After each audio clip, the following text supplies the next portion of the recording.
Hi everyone, I'm Michael Quarter, and this is a guided tour of your mind. In this episode, I'm going to talk about how internal family systems, or IFS, looks at addiction.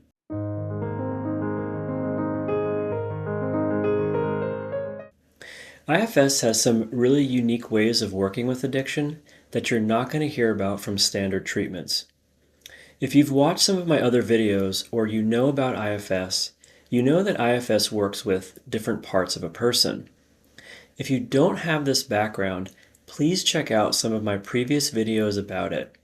In IFS, we befriend all of our parts, and by doing that, we can actually ask the addictive parts why they engage in the addictive behavior and find out the real reasons that they're doing it. We've all heard the stories about the addiction crisis in the US and the tens of thousands of people who die from overdoses every year. While these are just numbers to some people, I've seen the miracle of what it looks like when the life comes back into a person's eyes after they overcome a severe addiction. And I've seen the joy and relief of their family members. I've also seen the impact on children when their parents struggle with addiction, and I'm telling you that if we can prevent one kid from facing that life and give them back the life they would have had with sober parents, we've accomplished something really special in this world. One of the most significant studies in the social sciences, known as the ACEs study, surveyed over 17,000 people and found that childhood trauma dramatically increases risks for mental and physical health issues, lower education levels, incarceration, and just about every negative social indicator out there.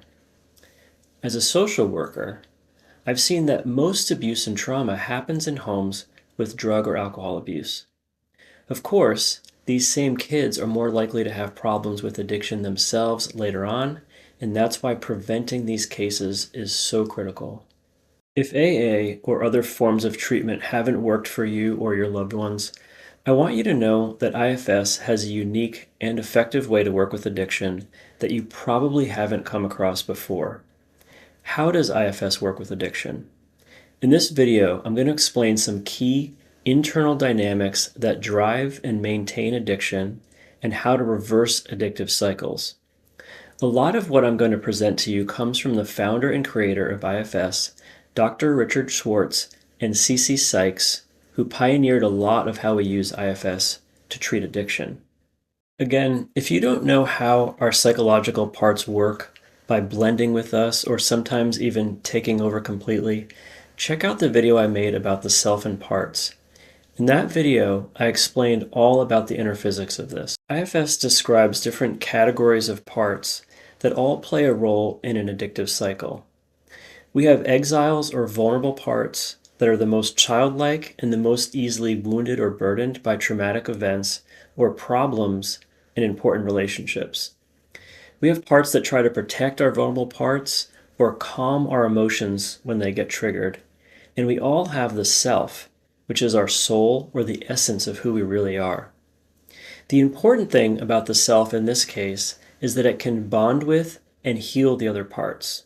There are two types of protectors called managers and firefighters, and they each play different and important roles in addiction. Managers try to protect us proactively by avoiding or managing situations that can expose our vulnerability, while firefighters respond reactively to try and calm or soothe us if our vulnerability or overwhelming negative emotions are triggered. Most addictive cycles are fueled when the managers and the firefighters are locked in an intense inner battle for control. And there's often a very vulnerable or wounded part underneath that they are both trying to protect. So addictions are all about inner conflict. I'll start by describing the role the managers play. Managers try to avoid triggering vulnerable parts and intense emotions, and they do that in a lot of different ways. They help us look good and fit in socially to avoid rejection and shame. They want us to get good grades or do a good job at work so we can earn praise, respect, and recognition, and keep our jobs so that we can pay our bills. They urge us to take care of the people around us so that people will like us and take care of us and be nice in return. Managers help us stay functional and responsible, and we're often recognized or rewarded for that behavior. There's nothing wrong with that, and we all need these parts that help us keep our lives together. Now, you can probably imagine that the last thing these parts want is for us to engage in addiction. So, how do they contribute to it? When managers are dealing with a vulnerable system, they can become really extreme. Anxiety, perfectionism, and intense self-criticism are hallmarks of extreme protectors and the inner world of people suffering from addiction. In one of my previous videos, I talked in detail about the inner critic. An intense inner critic is an example of an extreme manager that tries to help us avoid mistakes and getting rejected. Managers can be very rigid and controlling of ourselves and other people. They are full of shoulds. I should eat just the right food in just the right amount. I should exercise every day. I should always do this, never do that, and be perfectly disciplined at all times. Managers can also try to control the people around them by getting them to behave in ways that align with the manager's goals and won't trigger the intense emotions of the underlying vulnerable or wounded parts. While managers might be able to prevent our vulnerable parts from being triggered, they're also suppressing the needs that these parts have to have fun, freedom, joy, and genuine connections with other people. Extreme managers create a harsh, joyless, and exhausting inner experience. Firefighters play the role of trying to stop painful emotional states. Their goal is to put out the flames of intense negative emotions or provide soothing and calming from stress, tension, and anxiety. They have a variety of tools.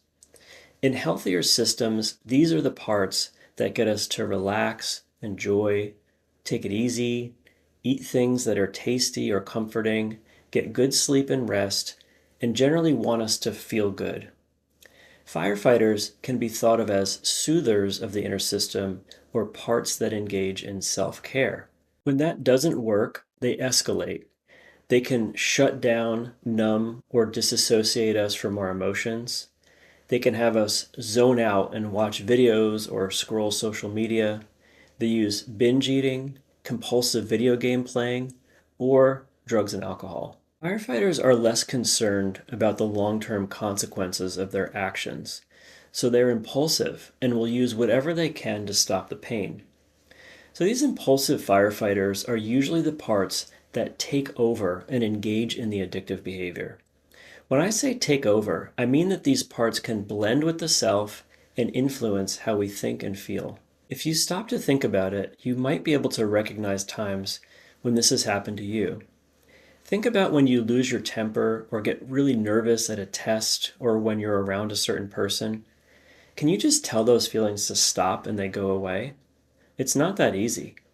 A firefighter who uses drugs or alcohol can bring on an overwhelming craving and counter all of your thoughts about why you shouldn't do it. So abusing alcohol or strong drugs is extreme firefighter behavior, and one extreme brings on another.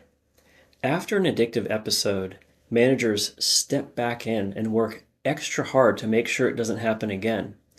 This is the never again phase of the cycle, where managers become even more extreme to try and prevent the next episode, leading to a more painful and exhausting inner experience. When the managers finally wear out, firefighters come back online with more extreme means of their own.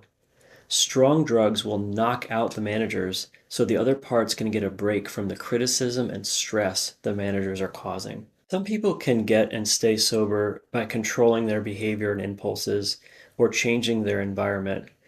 But in IFS, we focus on listening and honoring the needs of both sides to de-escalate the inner conflict.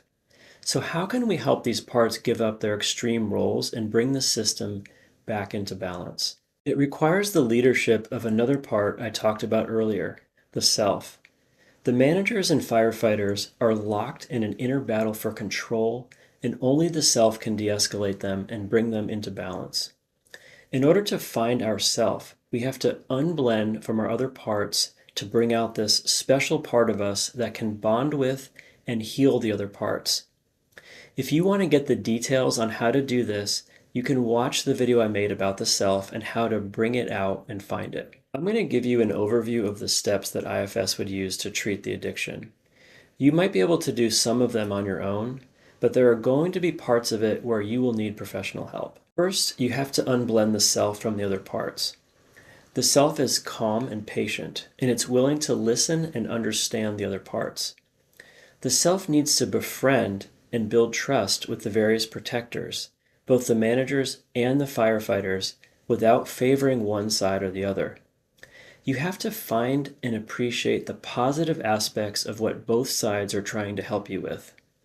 If you have strong negative feelings towards one side or the other, then you are still blended and not in self.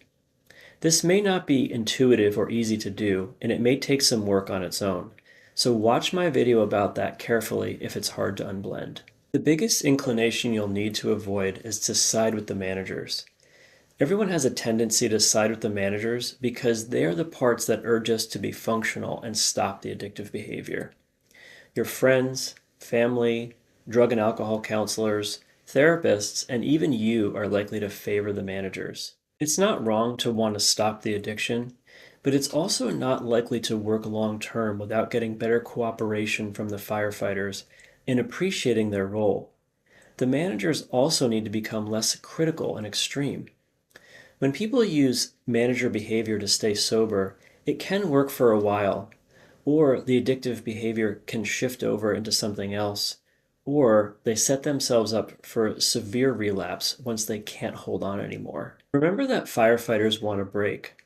They want peace, soothing, relaxation, and pleasure, and that's a type of balance that we all need as long as it comes in healthy doses and in ways that aren't destructive. I've had a lot of clients tell me that they don't deserve a break or to do anything they enjoy, but this is the stance of the inner critic that often dominates people's thinking and beliefs. Human beings need a balance that includes joy, relaxation, and pleasure, and if we don't get that, our other parts will eventually rebel. So you have to see the positive intentions that the firefighters have and find ways to meet their healthy goals without the addictive activity. The self has to balance and appreciate both sides and gain trust that the needs of each side are being taken seriously.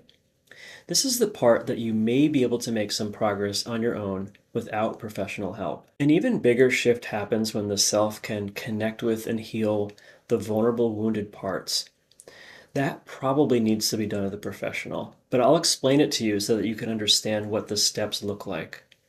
This task takes gaining the trust of the protectors to allow the therapist and the self to meet the wounded parts and heal them. This process is called unburdening in IFS, and it's a multi-step process that involves meeting that wounded part where it is stuck in the past and building a relationship with it. It takes patient and deep listening to understand what happened to make that part hurt so much and what it really needed back at the time it was hurt. It also involves freeing the part from where it's stuck in the past and inviting it to be part of your life now before it can release the toxic energy of the emotional wounds and extreme negative beliefs it has about itself.